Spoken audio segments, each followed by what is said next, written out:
Okay, have a little bit of a change of scenery today. I feel like sitting outside, and the audio could probably be a bit dodgy because of that, but I thought this is what I want, so I'm going to do it.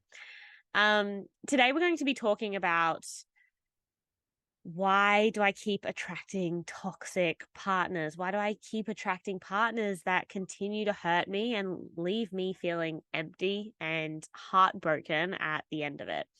And if you're new to this and have just clicked on this video, I personally was in a 7-year secret relationship with a married man.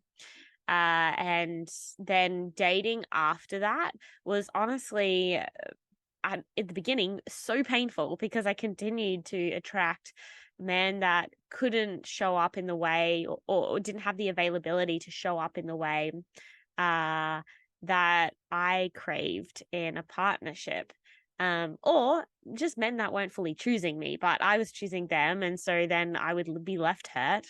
Uh, and that was how the story went. And honestly, mm, I dated for a significant period of time and it was a lot of fun.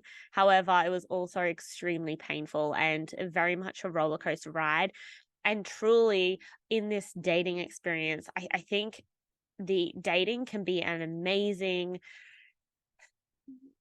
playground to heal our own inner trauma. So we are coming when we invite intimacy in our life, our heart, the more that we open it, uh it can be raw. It can be scary because what happens if it gets hurt again like in the past?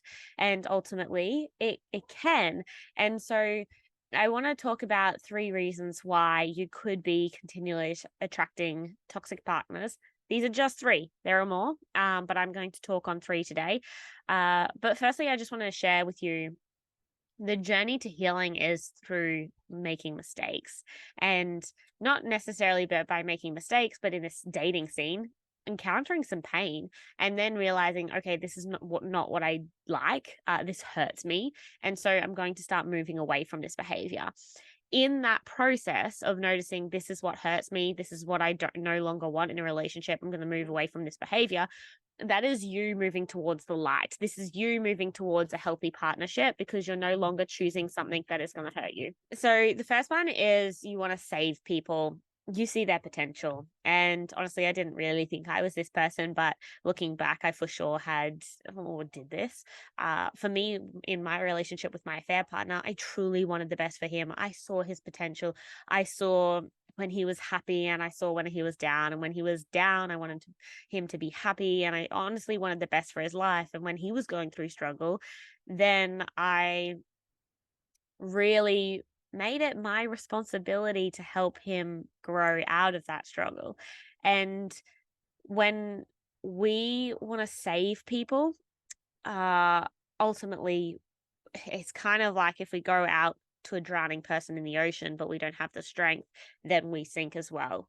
And so it's really important to see them for their struggle and have empathy for their struggle, but also continue to honor your own needs without it coming at the cost of yourself or compromising yourself in the process.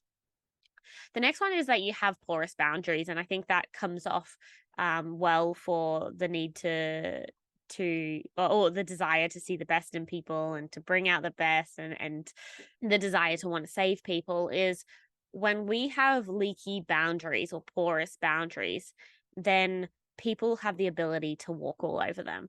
And what happens is we attract someone that has a disregard for respecting other people's boundaries, because we have none. And so they actually get by with a lot more with us. And we don't notice it so much because we're not used to setting them. So we become a perfect match because they get by with it.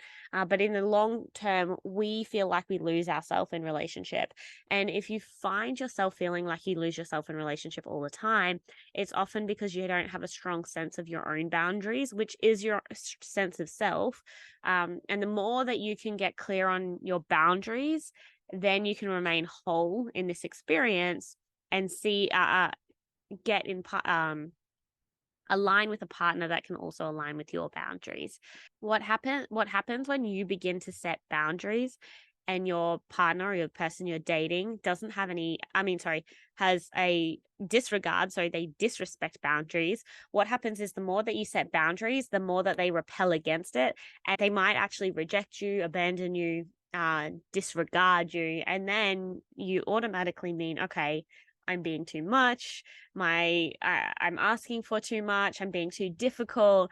And the reality is, you're not being too difficult. You're being too difficult for someone that can't align with your boundaries and can't respect your boundaries. And so, yes, you are being too difficult for them, but that doesn't mean you're being a difficult person and you're asking for too much. Ask yourself, when you do communicate a boundary the person that you're dating and they don't respect it, ask yourself, if my best friend did this to their partner and they reacted in the way that the person I was dating reacted, would I really think that was appropriate? And because you're removing yourself out of the picture, then often you'll find is, no, that wasn't too much to ask. Hey, I need the weekend for myself.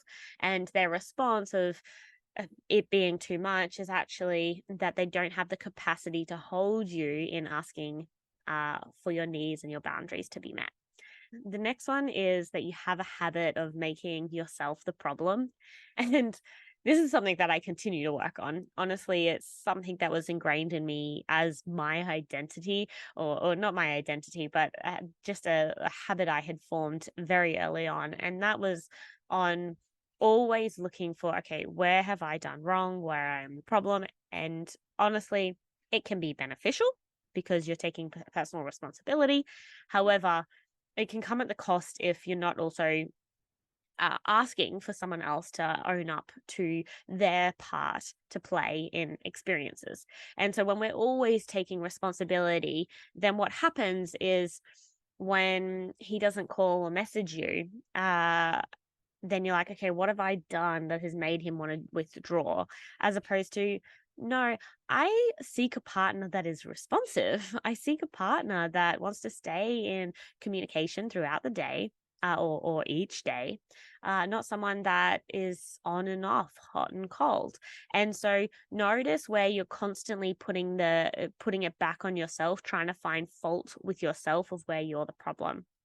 This is very much a pattern when we attract unhealthy, toxic partners, is often making ourselves the problem without being like, no, this is what I deserve in a relationship. This is what I seek. This is what I want. And I'm not letting or settling for anything less.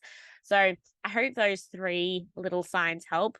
Every encounter that you have with a person is gifting you with a beautiful experience in order to grow through your past traumas, to grow through your subconscious conditioning that no longer serves you. Each person is giving you the opportunity to be able to shift your blueprint for healthy attachment. So allow it. It's difficult, it's messy, it's often emotional in the dating process, but golly gosh, it will heal you. So I leave you with that. I hope it helps. You can absolutely be free. You can absolutely attract a partnership that is healthy, nourishing, where you don't feel, let me just fix this, where you don't feel like you're losing yourself in order to be loved by your partner. So I leave you with that. I hope it helps. Bye for now.